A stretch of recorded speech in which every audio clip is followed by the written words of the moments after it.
Hello and hi friends. I would like to welcome each one of you to our channel Queridis. Our today topic of discussion is types of pipes. Today we are going to learn about the basic of pipes.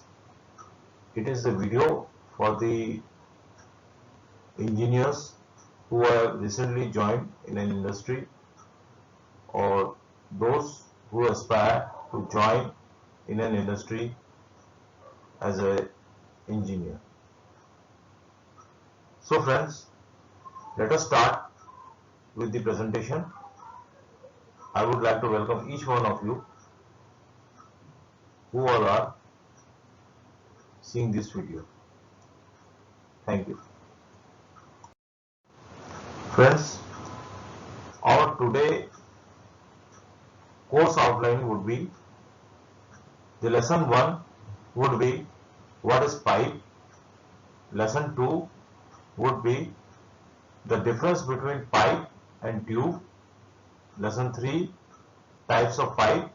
Lesson 4 pipe mass calculation in kilograms per meter, and a brief discussion about flow through pipes. So friends, let us start. Let us start our first lesson. What is pipe? A pipe is basically a tubular section or a hollow cylinder which is mainly used to convey or transfer liquids from one place to another. That can be liquids, gases, slurries, etc. It is also used for structural applications like jacketing and making a platform deck. The term piping is used to describe a conveyance of water, gas or liquid fluid in a specialized application in commercial or industrial environments with high performance. Pipe is specified by a nominal diameter with a constant outside diameter and a schedule that defines the thickness. Pipe has rigidity, whereas a hose or hose pipe is usually portable and flexible. Pipe assemblies are always constructed with the use of fittings like elbows, T's, flanges, while tube is formed or bent into custom configurations. So friend, this is what all about pipe. Now the friends, the difference between the pipe and tube. Sometimes in the exams it is being asked the difference between pipe and tube. So here are the features through which we understand the difference between the two, that is pipe and tube. A tube is a hollow cylinder which is described by its OD and wall thickness. A tube could be of different shapes like round, square, oval, rectangular, etc.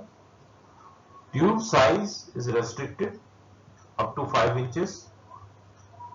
Tube manufacturing has to follow excellent quality control over the tolerances in roundness, straightness and in wall thickness.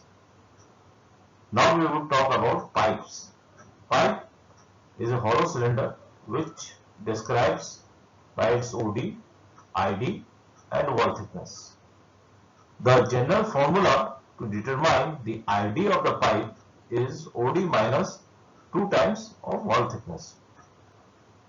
Pipe manufacturing is possible up to 80 inches, and comparatively tubes, the pipes cost is lower. So friends, this is the difference between the pipe and tubes.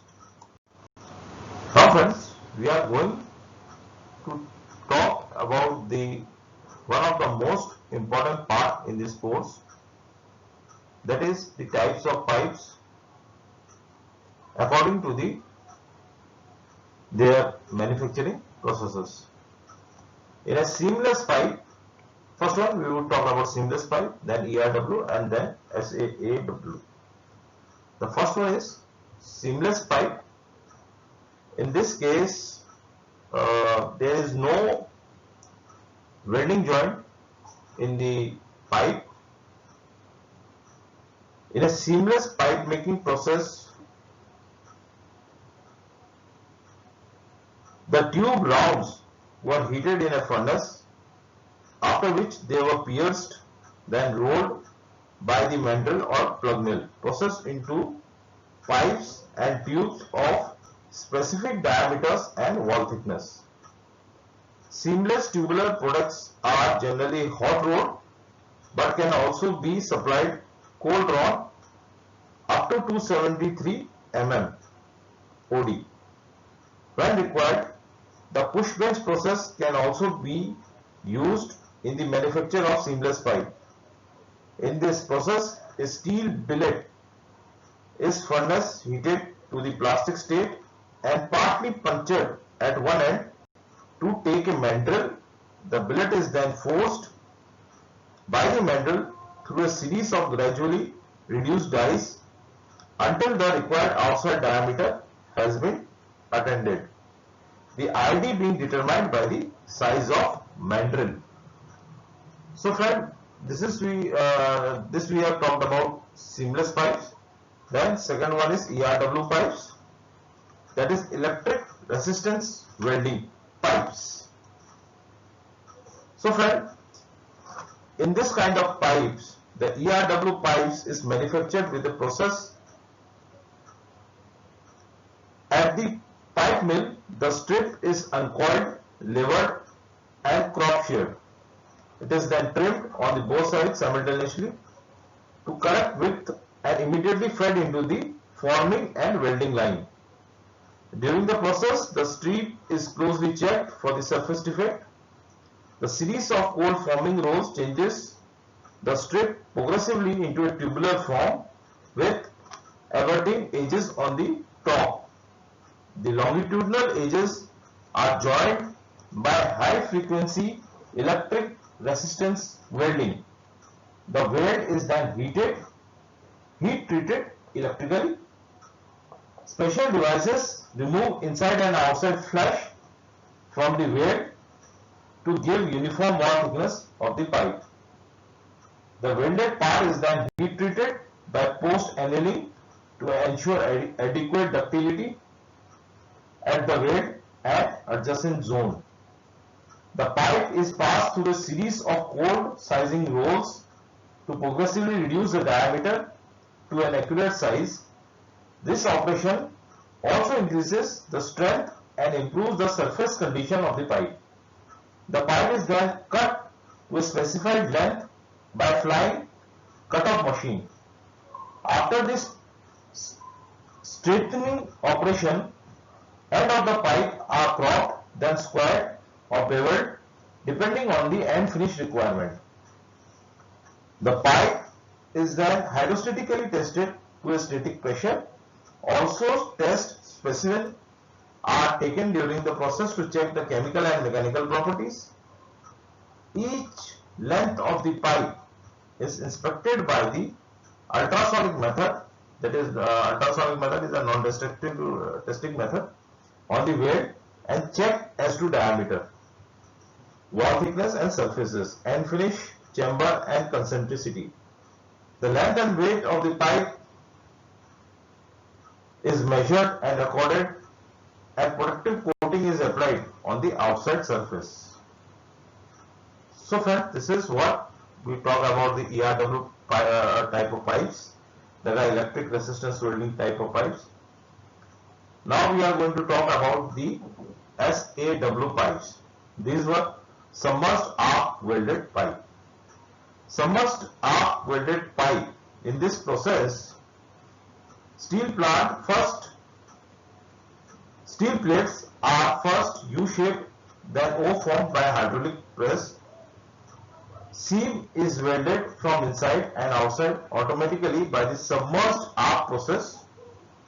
Hydraulic expansion gives the pipe precise diameter and roundness and relieves the residual stress caused by forming and welding.